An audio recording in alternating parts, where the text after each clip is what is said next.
Hey guys, and welcome to another episode of Witches of the Moon. My name is Dia, aka OrioOasis.com. And this week, you should already know we're talking about servitors and creations and uses.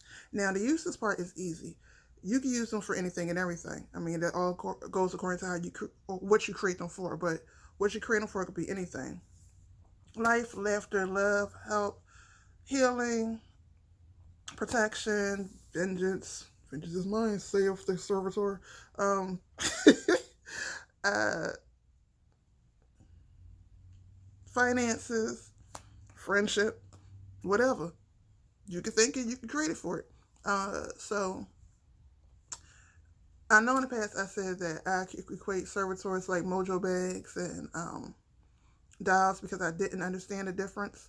Um, and talk with other people. I still don't work with them, but I talk with other people. I kind of understand the difference now between the mojo bags, the dials, and or I should say my mojo babies and my ori babies, and the servitor.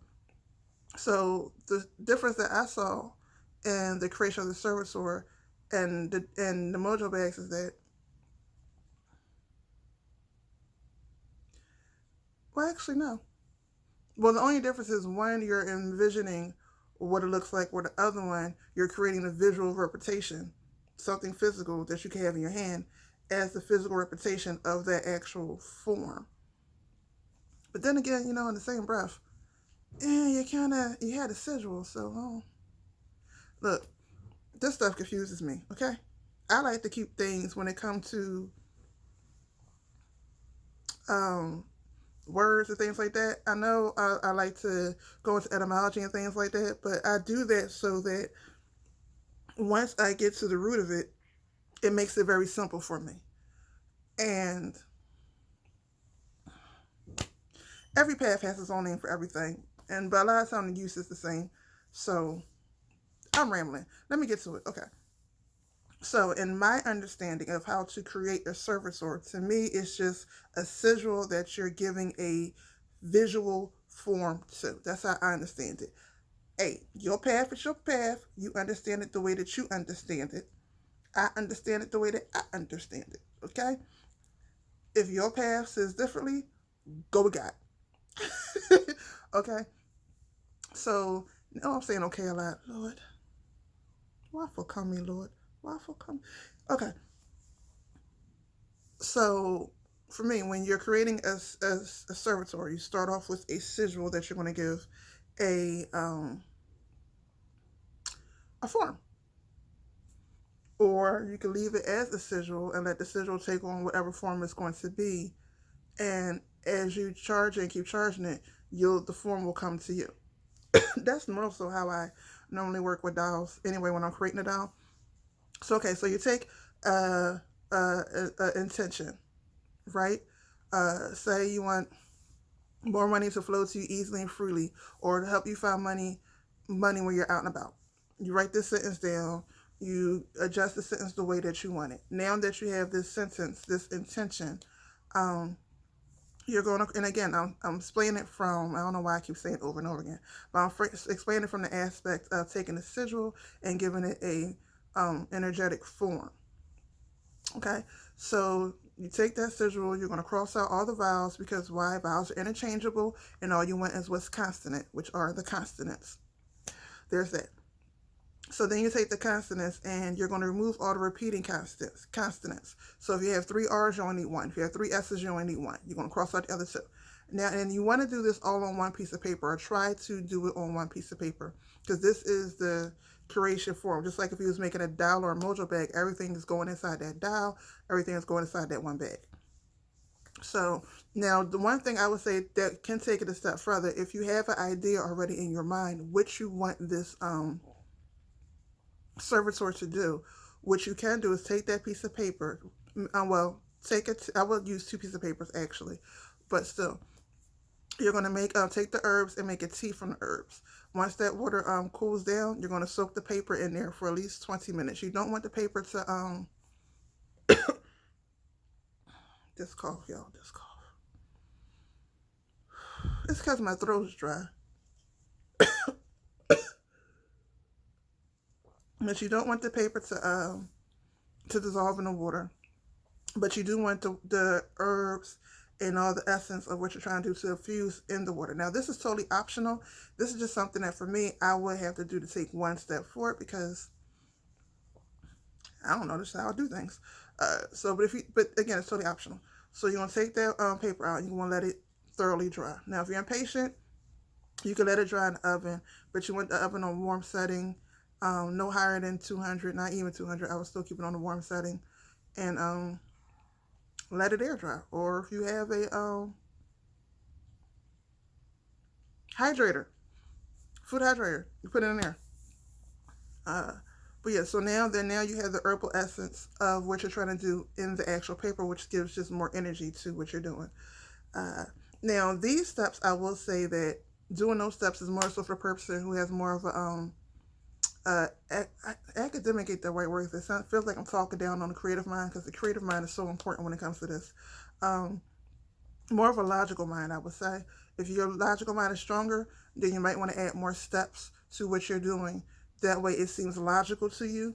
If you have a more creative mind, remove steps. So that way it's more of a creative process to you. What you want to do is remove the question, the doubt, and the anxiety. So whichever way you work, if you're more of a logical person, you're going to need more steps. If you are a creative person, you're going to need less steps. So once you have the paper done, then you start what I said about the words. Now, once you get down to the consonants you have left, from those consonants, you're going to create a sigil. This sigil can be taken from the letters itself and making it into some type of picture, or just thinking on those consonants and letting the picture come to you. And it can be very simple. It don't have to be hard. Keep it very simple. It don't have to be this whole big, beautiful mosaic piece that you're going to hang in an art museum. Okay? It could look like a 2-year-old drew it. It's your sigil. Um, so you're going to do that, and once you have that, now you're going to now you have the fabric that you're going to work with, basically. So if I was making a dial or a mojo bag, I would equate this part to this sigil to being the dial made and sewn. It's the fabric sewn it, or the mojo bag is done and closed, the fabric's on it, and now it's time to give it life. Okay, now for dial, when I mean get it life, well, y'all both know I dress up my mojo babies and my mojo dials anyway. So in order to give it life, I'm sorry, my husband just texted me. In order to give it life, you have to give it energy. So from what I understand with a servitor, with a dial, you probably can still do the same thing. But with a dial, there's the blessing of the dial, there's the naming of the dial, which you do still have to name the servitor. But the naming comes last. There's sitting with the dial, there's the blessing of the dial. The blessing of the dial involves the water element. You can still do that with the paper, just to save some of the water that if you do the other part with the herbs and stuff, save some of that water so that you can bless it. There's the bringing in the bringing in the air element where you actually breathe life into it, and then there's the actual feeding. But from my understanding, with the servitor, you would take the sigil and you would sit there with the sigil, and depending on the type of paper you use, I guess you can feed it with oils and oils and herbs and things like that. You could definitely light candles on it, but what you really want to do is sit there and chant, which you would also do with the dial. You would sit there and you won't chant first. You'll just sit there and think about the intention, thinking about the intention until a name comes to you. Once that name comes to you, that's the name of your servitor. Now you want to start chanting the name of the servitor, chanting the name of the servitor. And again, this is the way I do it, and this is kind of the way I work with myself too. That way, because as much energy I give to it, I also like the creative process to give me something too. So I would do it, chanting the name, and this is the part where I would chant the dial's name until the how I dress the dial, the color of the hair, the clothing, how the clothing is going to look. As I chant the name, this start comes to me from the dial. So to me, I would think for a servitor would be the same thing. As you start chanting the name, how that servitor looks will start coming to you. Now, the first time you do it, I would definitely write it down, how the servitor looks, As it comes to you, take your time. Or if you're the creative person, don't write it down. Your servitor may be a chameleon, may be able to change form. Who knows? But let it come to you, and then, leave it there for that. And then I would at least sit down and do this. For me, I would sit down and do this at least 9 days in a row. Just to get the look stuck in my mind, so I know what my servitor looks like. I have the name stuck in my mind. So just so I know. Then after that, I would still sit down, because I like to build a relationship with things. So after that, I would still sit down with the servitor, and for me, have a conversation with it. Just to make sure my servitor knows what it's supposed to do, knows what it was created for, knows that it's loved. Excuse me. Know that I'm in control, but we're working together. And yeah, and I would charge a servitor for at least like $1 from a month to 3 months before you actually start working with it. But everybody's different. I'm more of a logical person, and I'm more of a relationship person. So, and I like to know that I'm in control. So, especially when it comes down, I need to know that I'm in control. So I need them to know that, hey, it's all about me. Okay. So once I feel they know that, then it's time for it to go and do their work. And this is why a lot of times in magic, you can do magic last minute.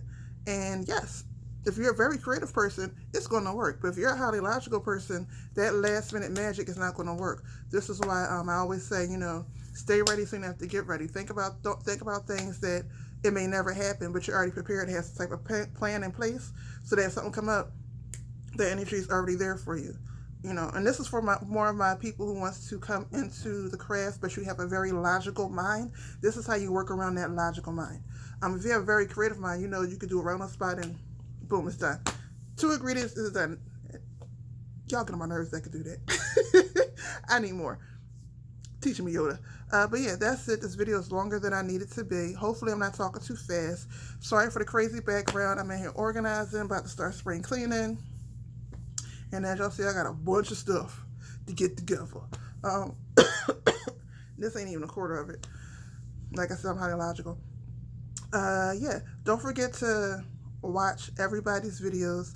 Don't forget to thumbs up. Don't forget to subscribe. If you haven't subscribed, I don't know what you're doing with your life, because I know you done binge watched. I could talk. Watched a couple of videos already. So you might as well just go, boop. So you're already there when we come up with our other videos each week. Okay. Don't forget to stay blessed to be a blessing, and I'll see y'all next week. Peace.